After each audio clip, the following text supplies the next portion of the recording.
যদি tan pi minus cos theta equal to cot pi minus sine theta হয় তবে cos theta minus pi by ফোরের মান কত?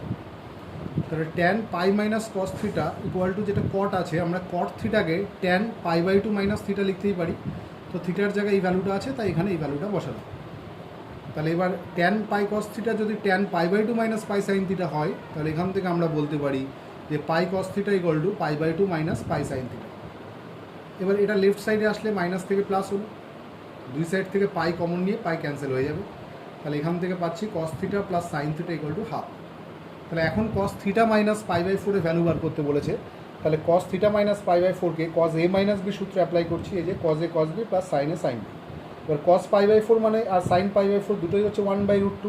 এখান থেকে 1/√2টা আমি একবারে কমন নিলে কস থিটা প্লাস সাইন থিটা আসছে, যার মান হচ্ছে হাফ। তাহলে 1/2√2 হচ্ছে আনসার, যেটা অপশান এতে আছে।